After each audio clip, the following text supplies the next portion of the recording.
Programme में एक बार फिर खुशामदीद। हुकूमती ज़राए का दावा है कि मौलाना फजलुर रहमान और चंद आज़ाद अरकान की हिमायत के बाद पार्लियामेंट में 2/3 अक्सरियत हासिल कर ली गई है। गुज़श्ता कई दिनों से ऐसी खबरें आ रही हैं कि हुकूमत आईनी और अदालती मामलात में अहम कानून साजी करने जा रही है। कानून साजी करना पार्लियामान का ही हक है, मगर हमारी पार्लियामानी तारीख में बहुत सी ऐसी कानून साजी करने की कोशिश भी की गई जिसका मकसद इस्लाह और बेहतरी की बजाय इख्तियारात का इर्तिकाज़ था, जबकि ऐसी कानून साजी की मिसालें भी हैं जिनके बायस मुल्क में जमहूरी और विफाकी निज़ाम को मजबूत किया गया। 18वीं तरमीम इसकी बड़ी मिसाल है। ऐसे में सवाल उभरता है कि हुकूमत अपनी 2/3 अक्सरियत का इस्तेमाल किस तरह की कानून साजी के लिए करेगी। चीफ जस्टिस काजी फायज ईसा ने आज खुद वजाहत की है कि वो मुद्दत मुलाजमत में तोसी नहीं लेंगे। इसके बावजूद ऐसी इत्तलात क्यों आ रही हैं कि आर्टिकल 175 और 179 में तरमीम करने पर गौर किया जा रहा है। PTI रहनुमा सेनेटर अली जफर भी हुकूमत पर इल्जाम लगा रहे हैं कि हुकूमत जुडिशल कू करने का इरादा रखती है। ऐसे में बड़ा सवाल यही है कि पहले से ही कई तरह के माशी और सियासी मसाइल में घिरी हुकूमत क्या किसी किस्म की मुतनाज़ कानून साजी करके अपने लिए मजीद मुश्किलात तो पैदा नहीं कर रही, और क्या ऐसी कानून साजी में पीपल्स पार्टी भी हुकूमत के साथ वन पेज पर ही होगी। इसी मामले पर सवाल रखेंगे। 2/3 अक्सरियत के दावे, अहम कानून साजी के लिए हुकूमती तैयारियां, अपोजिशन परेशान, चीफ जस्टिस की वजाहत, अदालती इस्लाहात या फिर जुडिशल कू।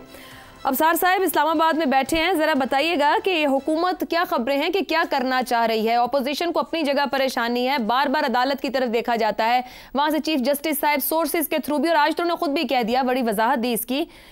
क्या अदालती इस्लाहात हैं जो करने की हुकूमत बड़े जोर से कोशिश में है? देखिए, अदालती इस्लाहात तो बहुत हैं, लेकिन कम अज़ कम काजी फायज साहब ने एक बात तो क्लियर कर दी ना, जिस पे मुसलसल प्रोपेगेंडा उनके ख़िलाफ़ किया जा रहा था इतने महीनों से, और हम भी बात कर चुके हैं उस पर, और मैंने भी ये कहा था कि वो नहीं लेना चाह रहे एक्सटेंशन। तो हो सकता है एक्सटेंशन हो, बहुत सारी चीज़ें हैं उसमें अदालती इस्लाहात में जो करने की ज़रूरत है, जिसमें जजेस की तादाद भी है, सुप्रीम कोर्ट के जजेस की तादाद है, चीफ जस्टिस की अपॉइंटमेंट के तरीक़ाकार की है, जजेस के अपॉइंटमेंट के तरीक़ाकार पे है, जो 19वीं तरमीम थी मेरा ख्याल, जो उस वक्त के चीफ जस्टिस इफ्तिखार चौधरी ने दबाव डाल के पार्लियामेंट पे तब्दील करवा दी थी। तो मेरा ख्याल है कि जजेस के चुनाव का तरीका बेहतर होना चाहिए, इस पे होनी चाहिए, और उससे फ़र्क पड़ेगा। हसन निसार साहब, हुकूमत कह रही है अदालती इस्लाहात करना चाह रहे हैं, अपोजिशन कह रही है जुडिशल को इस्लाहात होनी चाहिए, अदलिया में ज़रूरत है, खुद जजेस भी ये बात कहते रहे हैं, तो अपोजिशन को एतमाद में क्यों नहीं ले लेते? सब उस पर बात करें, अपनी आरा का इजहार किया जाए, बजाय कि ऐसी बात हो। आपको क्या लगता है, क्या अहम कानून साजी है जो कि सामने आके नहीं दे रही? वैसे आयशा, एक बात बताऊं, हमारी कम्युनिटी बड़ी ढीठ है। जितना जो मीडिया प्रैक्टिशनर्स हैं, आई डोंट नो, ज़ाहिर है हर बंदे की अपनी तरबियत, अपनी सोच होती है। ना अदालती इस्लाहात, ना जुडिशल को चला जा रहा है खुदा के सहारे, और जहां पहुंच चुका है आप सब मुझसे बेहतर जानते हैं। ये सारे ड्रामे सस्पेंस और एक्शन से भरपूर शाहकार देखते देखते कम से कम मैं कब्र किनारे पहुँच गया हूँ, और मुल्क जहाँ पहुँचा हुआ है आपको मुझसे बेहतर पता है, लेकिन मैं यकीन से कह सकता हूँ हम में से कोई भी नहीं जानता कि ये कहाँ पहुँच चुका है। ना आवाम बदले, ना हुकाम बदले। हमारी पार्लिमानी तारीख, अभी आप पार्लिमान कर बाज ही नहीं आते हम लोग। हमारी पार्लिमानी तारीख का संगमील क्या है? आइन। आवाम के हवाले से इसकी बॉटम लाइन और ग्रैंड टोटल क्या है? मैंने चाटना है उसको। सर गलत कहा था ना, निजाम बदल ले, निजाम पार्लिमानी है, तो हसन साहब पार्लिमानी निजाम पे सवाल करेंगे और पार्लियामेंटेरियंस पे भी तनकीद करेंगे। सही करने का कोई तरह सर बदल दे, ये निजाम नहीं चाहिए, ज़ियाउल हक बदल लेता निजाम को, जो कुछ वो कर गया। यार आप मुझे बताएं, मैं नहीं कोई सीरियस कसम नहीं कहता, अपनी औलादों के हाथ पे, सर पे हाथ रख के कहूं, ये पार्लियामेंट है, खुदा का खौफ करें यार। मैं लाहौर में रहता हूं सर, पार्लियामान को उसके इख्तियार के साथ अगर काम करने के लिए कोई दो गवर्नमेंट भी छोड़ दे तो शायद कोई नतीजा निकल आए। एक बंदा छोड़ो, इतने तजर्बे करके एक इख्तियार तो देके देखे। नहीं, एक मिनट ठहरो ना, इतने तजर्बे कर लिए हैं। आइंस्टाइन ने कहा था कि एक जैसी हरकतें बार बार रिपीट करके, सर एक जैसी नहीं है ना हसन निसार साहब, हर 10 साल बाद एक नया काम होता है, हर 5-7 साल बाद एक नया, एक जैसा तो नहीं करते ना, ऊपर वाला भी बदल जाता है। देखो Ayesha please learn to think in a different way. Third dimension देखो, बॉटम लाइन 77 साल की क्या है? बिके हुए लोग। जो बच्चा आपका पैदा नहीं हुआ, इस बात पे मतलब शर्म भी नहीं आती, गुस्सा भी नहीं चढ़ता, ब्लड प्रेशर भी नहीं बढ़ता। ठीक है हसन साहब, गुस्सा भी आता है, ब्लड प्रेशर भी बढ़ता है, सब कुछ होता है, लेकिन हल निकाले जाते हैं, निकालने पड़ते हैं। आप जो पैदा नहीं हुआ वो भी गिरवी और रहन पड़ा है। सर अगर आज तय कर लें कि जो जिम्मेदार है उनको सजाएं दें तो सजा हल निकाल सकती है। कोई हल नहीं निकलना। ये जो फनान लड़का इधर पूरा खानदान खा गया, व्हाट हैपेंड? आप फिर भी पार्लियामेंट में निजाम कोलैप्स हो रहा है ना हसन साहब, सब जिम्मेदार हैं कहीं ना कहीं, निजाम कोलैप्स हो रहा है। खत्म करो।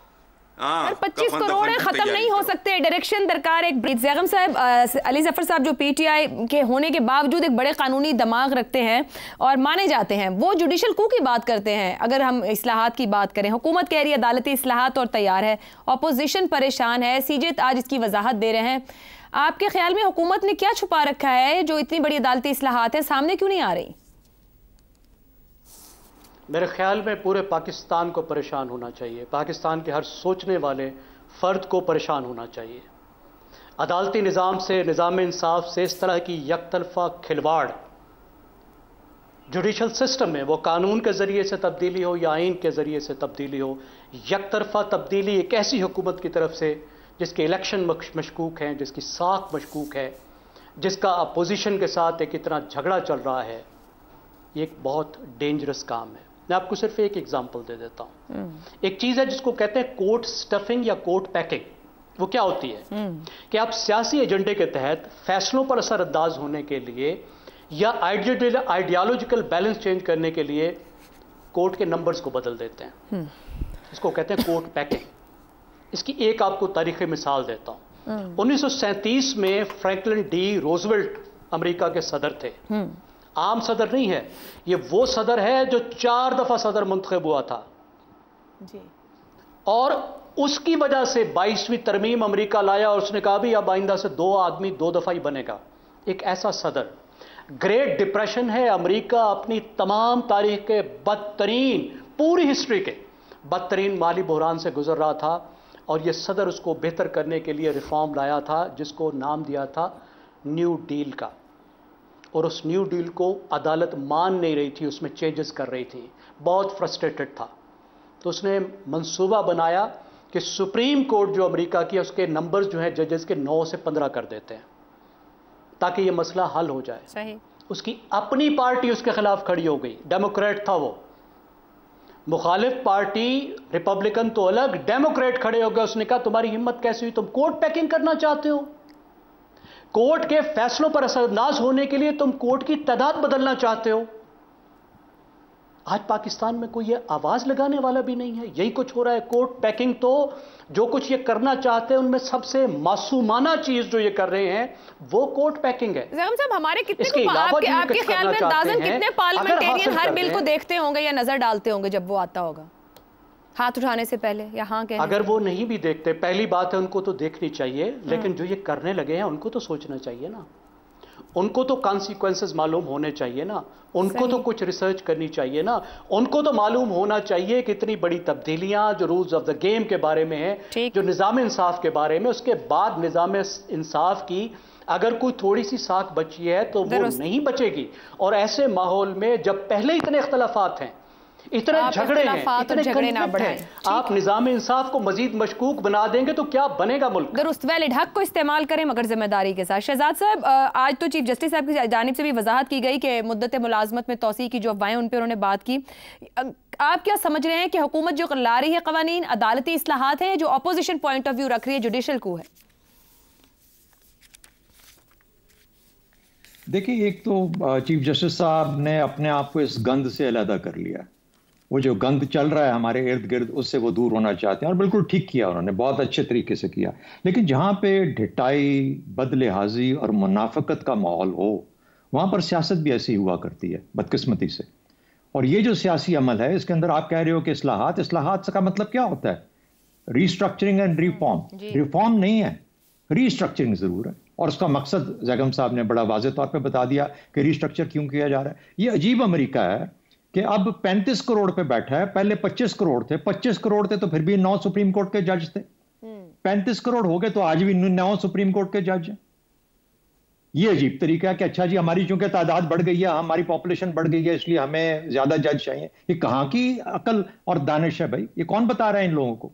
इससे ज्यादा फाशिज्म की, जिसे कहते हैं ना कि ब्लेटेंट एग्जाम्पल और कोई नहीं हो सकती, जहां पर के सुप्रीम कोर्ट को या हाईएस्ट कोर्ट को, किसके मामले आते हैं कोर्ट के अंदर? ये सियासी एलीट के, पावर एलीट्स के, इनके मामला है ना, वहां पे आम आदमी तो जा ही नहीं सकता। तो इसलिए ये जितनी गुफ्तगू है, जो भी बात है, ये सब की सब पावर एलीट्स के दरमियान में आपस के मसले हैं। उसके लिए वो कोर्ट पैकिंग भी करते हैं, फाशिस्ट भी हैं, हर चीज करते हैं, और आपको नजर आता है कि ये खेल खेला जा रहा है।